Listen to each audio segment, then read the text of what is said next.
ಇನ್ನು ಮುಂದೆ ಗೃಹಲಕ್ಷ್ಮಿ ಹಣವನ್ನ ಪಡೆದುಕೊಳ್ತೀನಿ ಅಂದ್ರೆ ಸ್ನೇಹಿತರೆ ಅರ್ಜಿಯನ್ನ ಸಲ್ಲಿಕೆಯನ್ನ ಮಾಡಬೇಕಾ, ಎಲ್ಲಿ ಹೋಗಿ ನೀವು ಅರ್ಜಿಯನ್ನ ಸಲ್ಲಿಕೆಯನ್ನ ಮಾಡಬೇಕು? ಡಿ ಕೆ ಶಿವಕುಮಾರ್ ಅವರು ಗೃಹಲಕ್ಷ್ಮಿ ಯೋಜನೆ ಬಗ್ಗೆ ಒಂದು ಮಹತ್ವದ ಹೇಳಿಕೆಯನ್ನ ನೀಡಿದ್ದಾರೆ ಸ್ನೇಹಿತರೆ. ಏನು ಹೇಳಿಕೆಯನ್ನ ನೀಡಿದ್ದಾರೆ ಅದರ ಕಂಪ್ಲೀಟ್ ಮಾಹಿತಿಯನ್ನ ಈ ವಿಡಿಯೋದಲ್ಲಿ ತಿಳಿಸ್ಕೊಡ್ತೀನಿ. ಅದಕ್ಕೂ ಮುಂಚೆ ನಮ್ಮ ಚಾನಲ್ಗೆ ಹೊಸದಾಗಿ ಭೇಟಿ ಆಗಿದ್ರೆ ದಯವಿಟ್ಟು ಸಬ್ಸ್ಕ್ರೈಬ್ ಆಗಿ ಅಂತ ಹೇಳ್ತಾ ಬನ್ನಿ ಇವತ್ತಿನ ವಿಡಿಯೋವನ್ನ ಶುರು ಮಾಡೋದ ಸ್ನೇಹಿತರೆ ಗೃಹಲಕ್ಷ್ಮಿ ಯೋಜನೆಯ ಬದಲಾವಣೆಗಳು ನಿಮ್ಗೆಲ್ಲರೂ ಕೂಡ ಗೊತ್ತೇ ಆಗಿದೆ ಸ್ನೇಹಿತರೆ. ಬಯೋಮೆಟ್ರಿಕ್ ಕಂಪಲ್ಸರಿ ಅನ್ನುವಂಥ ನ್ಯೂಸನ್ನು ಸಾಕಷ್ಟು ನ್ಯೂಸ್ ಚಾನೆಲ್ಗಳು ಹಾಗೆ ಸೋಷಿಯಲ್ ಮೀಡಿಯಾಗಳಲ್ಲಿ ಹಾಗೆ ನನ್ನದೇ ವಿಡಿಯೋಗಳಲ್ಲಿ ನೀವು ನೋಡಿರ್ತೀರ ಸ್ನೇಹಿತರೆ. ಹಾಗೆ ಸ್ನೇಹಿತರೆ ಇವಾಗ ಒಂದು ಭರ್ಜರಿ ಅಪ್ಡೇಟನ್ನು ನೀಡಿದ್ದಾರೆ ಸ್ನೇಹಿತರೆ. ಇನ್ನು ಮುಂದೆ ಗೃಹಲಕ್ಷ್ಮಿ ಯೋಜನೆಯ ಹಣವನ್ನು ಪಡೆದುಕೊಳ್ತೀನಿ ಅಂದರೆ ಪಾಲುದಾರರು ಸ್ನೇಹಿತರೆ ಹೊಸದಾಗಿ ಅರ್ಜಿಯನ್ನು ಸಲ್ಲಿಕೆಯನ್ನು ಮಾಡಬೇಕು ಅನ್ನುವಂಥ ಸ್ಟೇಟ್ಮೆಂಟನ್ನು ನೀವು ನೋಡ್ತಾ ಇದ್ದಾರೆ ಸ್ನೇಹಿತರೆ. ಈ ಸ್ಟೇಟ್ಮೆಂಟನ್ನು ಬೇರೆ ಯಾರೋ ಪಾಸ್ ಮಾಡಿಲ್ಲ ಸ್ನೇಹಿತರೆ.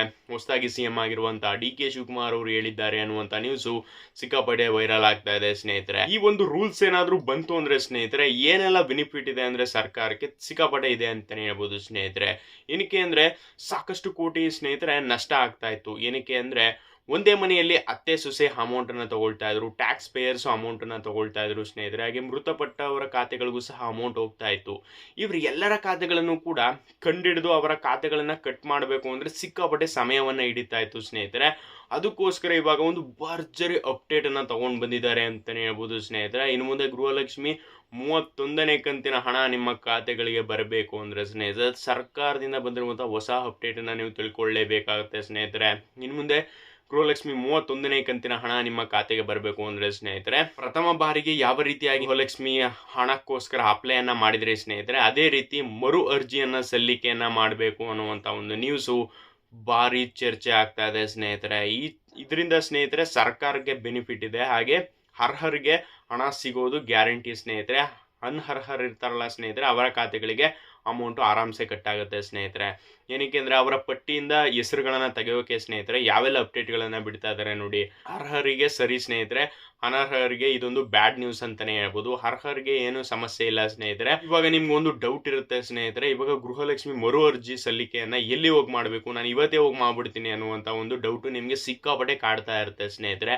ಅದಕ್ಕೆ ಒಂದೇ ಮಾತಲ್ಲಿ ಸ್ನೇಹಿತರೆ, ಅದಕ್ಕೆ ಸ್ನೇಹಿತರೆ ಇನ್ನೂ ಕೂಡ ಈ ಜಾರಿಗೆಯ ಬಗ್ಗೆ ಮಾತನಾಡ್ತಾ ಇದ್ದಾರೆ ಸ್ನೇಹಿತರೆ. ಒಂದು ಸ್ಟೇಟ್ಮೆಂಟ್ ಅಂತೂ ಪಾಸ್ ಮಾಡಿಬಿಟ್ಟಿದ್ದಾರೆ, ಮರು ಅರ್ಜಿಯನ್ನು ಸಲ್ಲಿಕೆಯನ್ನು ಮಾಡಬೇಕು ಅಂತ.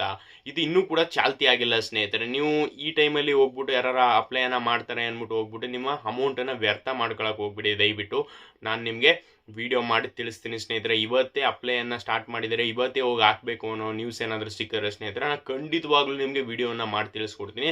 ಯಾವುದೇ ಕಾರಣಕ್ಕೂ ದುಡ್ಕೋಕೆ ಹೋಗ್ಬಿಡಿ ಸ್ನೇಹಿತರೆ. 31ನೇ ಕಂತಿನ ಹಣ ನೀವು ಅರ್ಹರಾಗಿದ್ದರೆ ಸ್ನೇಹಿತರೆ ಖಂಡಿತವಾಗೂ ನಿಮ್ಮ ಖಾತೆಗೆ 31ನೇ ಕಂತಿನ ಹಣ ಬಂದೇ ಬರುತ್ತೆ ಸ್ನೇಹಿತರೆ. ಹಾಗೆ ಮರು ಅರ್ಜಿಯನ್ನು ಸಲ್ಲಿಕೆಯನ್ನು ಮಾಡಿದಾದ ನಂತರ ನಮಗೆ 29ನೇ ಕಂತು 28ನೇ ಕಂತು ಯಾರಿಗಾರ ಬಂದಿರಲ್ವಲ್ಲ ಸ್ನೇಹಿತರೆ ಅವ್ರಿಗೆ ಬರುತ್ತಾ ಅನ್ನೋದರ ಒಂದು ಡೌಟ್ ಇರುತ್ತೆ ಸ್ನೇಹಿತರೆ. ಅದು ಬರೋದು ಡೌಟೇ ಸ್ನೇಹಿತರೆ. ಏನಕ್ಕೆ ಅಂದರೆ ಇದೊಂದು ಹೊಸ ಬ್ಯಾಚ್ ಆಗಿಬಿಡುತ್ತೆ ಅಂತಲೇ ಹೇಳ್ಬೋದು. ಡಿ ಕೆ ಶಿವಕುಮಾರ್ ಅವರು ಗೃಹಲಕ್ಷ್ಮಿ ಯೋಜನೆ ಬಗ್ಗೆ ಯಾವುದೇ ಸ್ಟೇಟ್ಮೆಂಟ್ಗಳನ್ನು ಕೊಟ್ಟಿಲ್ಲ ಅಫಿಷಿಯಲ್ ಆಗಿ ಅಂತ ಕಾಯ್ತಾ ಇದ್ರು. ಇವಾಗ ಒಂದು ಮಹತ್ವದ ಬದಲಾವಣೆಯನ್ನು ಮಾಡಿಬಿಟ್ಟಿದ್ದಾರೆ ಸ್ನೇಹಿತರೆ. ಗೃಹಲಕ್ಷ್ಮಿ ಪಾಲುದಾರರು ಮರು ಅರ್ಜಿಯನ್ನೇ ಸಲ್ಲಿಕೆಯನ್ನು ಮಾಡಬೇಕು, ಹೊಸದಾಗಿ ಅಪ್ಲಿಕೇಶನ್ ಹಾಕಬೇಕು ಅನ್ನುವಂಥ ಒಂದು ನ್ಯೂಸು ಸಿಕ್ಕಾಪಟ್ಟೆ ವೈರಲ್ ಆಗ್ತಾ ಇದೆ ಸ್ನೇಹಿತರೆ. ಈ ಸ್ಟೇಟ್ಮೆಂಟನ್ನು ಎಲ್ಲ ಕಡೆಯಲ್ಲೂ ಸಹ ಅವರೇ ಹೇಳಿದ್ದಾರೆ ಅನ್ನುವಂಥ ಒಂದು ಸ್ಟೇಟ್ಮೆಂಟ್ನು ಕೂಡ ನೀಡ್ತಾ ಇದ್ದಾರೆ ಸ್ನೇಹಿತರೆ. ಈ ನ್ಯೂಸ್ ಏನಾದರೂ ನಿಜ ಆದರೆ ಸ್ನೇಹಿತರೆ ಸಾಕಷ್ಟು ಜನಕ್ಕೆ ಬೆನಿಫಿಟ್ ಇದೆ, ಸಾಕಷ್ಟು ಜನಕ್ಕೆ ತುಂಬಾ ಕಷ್ಟ ಆಗುತ್ತೆ ಸ್ನೇಹಿತರೆ. ಏನಕ್ಕಪ್ಪ ಅಂದರೆ ಔಟ್ಸೈಡ್ ಎಲ್ಲ ಹೋಗಿ ಸೆಟ್ಲ್ ಆಗಿರ್ತಾರೆ, ಅವರಿಗೆ ಗೃಹಲಕ್ಷ್ಮಿ ಹಣ ಹೆಂಗೋ ಬರ್ತಾ ಇರ್ತದೆ. ಇದೊಂದು ಮರು ಅರ್ಜಿಯನ್ನು ಸಲ್ಲಿಕೆಯನ್ನು ಮಾಡಬೇಕು ಅನ್ನೋದ್ರಿಂದ ಒಂದು 4-5 ದಿನ ಅವರು ಬಂದು ಈ ಕಡೆ ಎಲ್ಲ ಓಡಾಡಬೇಕು ಸ್ನೇಹಿತರೆ. ಸರ್ಕಾರಿ ಕೆಲಸ ಅಂದರೆ ನಿಮ್ಗೆಲ್ಲರೂ ಕೂಡ ಗೊತ್ತೇ ಇದೆ, 2-3 ದಿನ ಅಂತೂ ಓಡಾಡಲೇಬೇಕು. ಈ ಮರು ಅರ್ಜಿಯನ್ನು ಸಲ್ಲಿಕೆಯನ್ನು ಮಾಡಬೇಕು ಅನ್ನೋದ್ರಿಂದ ತುಂಬಾ ಡೌಟ್ ಇರ್ಬೋದು ಸ್ನೇಹಿತರೆ. ಇನ್ನೂ ಕೂಡ ಇದನ್ನ ಮಾತುಕತೆಯನ್ನು ನಡೆಸ್ತಾ ಇದ್ದಾರೆ ಸ್ನೇಹಿತರೆ. ಇನ್ನೂ ಕೂಡ ಚಾಲ್ತಿಯನ್ನು ಮಾಡಿಲ್ಲ. ಚಾಲ್ತಿಯನ್ನು ಮಾಡ್ತು ಅಂದರೆ ಸರ್ಕಾರಕ್ಕೆ ತುಂಬಾ ಬೆನಿಫಿಟ್ ಇದೆ. ಹಾಗೆ ಈ ರೂಲ್ಸ್ ಏನಾದ್ರು ಬಂದಾಗ ಬರೀ ಅರ್ಹರು ಮಾತ್ರ ಈ ಲಿಸ್ಟಲ್ಲಿ ಇರ್ತಾರೆ ಸ್ನೇಹಿತರೆ. ಅವಾಗಾದ್ರೂ ತಿಂಗಳು ಕರೆಕ್ಟಾಗಿ ಅಮೌಂಟ್ ಬಂದರೆ ಅದೇ ಖುಷಿ ಆಗುತ್ತೆ ಅಂತಲೇ ಹೇಳ್ಬೋದು ಸಾಕಷ್ಟು ಜನಕ್ಕೆ ಸ್ನೇಹಿತರೆ. ಈ ಒಂದು ಅಪ್ಡೇಟಿಂದ ಸ್ನೇಹಿತರೆ ನಿಮ್ಗೆ ಏನು ಅನ್ನಿಸ್ತು? ಈ ಹೊಸದಾಗಿ ಮರು ಅರ್ಜಿಯನ್ನು ಮಾಡೋದೇ ಬೆಸ್ಟಾ ಅಥವಾ ಬಯೋಮೆಟ್ರಿಕನ್ನು ಇಟ್ಟರೆ ಬೆಸ್ಟಾ? ನಿಮ್ಮ ಅನಿಸಿಕೆ ಅಭಿಪ್ರಾಯಗಳನ್ನು ತಪ್ಪದೆ ಕಮೆಂಟನ್ನು ಮಾಡಿ ಸ್ನೇಹಿತರೆ. ಹಾಗೆ ಇದೇ ರೀತಿ ಇನ್ನೂ ಕೂಡ ಸಾಕಷ್ಟು ಅಪ್ಡೇಟ್ಗಳು ಬರ್ತವೆ ಸ್ನೇಹಿತರೆ. ಇಲ್ಲಿ ಹೋಗಿ ನೀವು ಅಪ್ಲೈಯನ್ನು ಮಾಡಬೇಕು, ಯಾವ್ಯಾವ ಡಾಕ್ಯುಮೆಂಟ್ಸ್ಗಳನ್ನು ತೊಗೊಂಡು ಹೋಗಬೇಕು ಅನ್ನುವಂಥ ಫುಲ್ ಡೌಟ್ ಇರುತ್ತೆ ಸ್ನೇಹಿತರೆ. ಆ ಡೌಟ್ಗಳನ್ನೆಲ್ಲ ಈ ಯೂಟ್ಯೂಬ್ ಚಾನಲಲ್ಲಿ ಪ್ರತಿಯೊಂದು ಅಪ್ಡೇಟನ್ನು ಕೂಡ ಈ ಚಾನಲಲ್ಲಿ ಹಾಕ್ತೀನಿ. ತಪ್ಪದೆ ವಿಡಿಯೋನ ಪೂರ್ತಿಯಾಗಿ ನೋಡಿ, ಹಾಗೆ ಸಬ್ಸ್ಕ್ರೈಬನ್ನು ತಪ್ಪದೆ ಮಾಡಿ ಸ್ನೇಹಿತರೆ. Thanks for watching.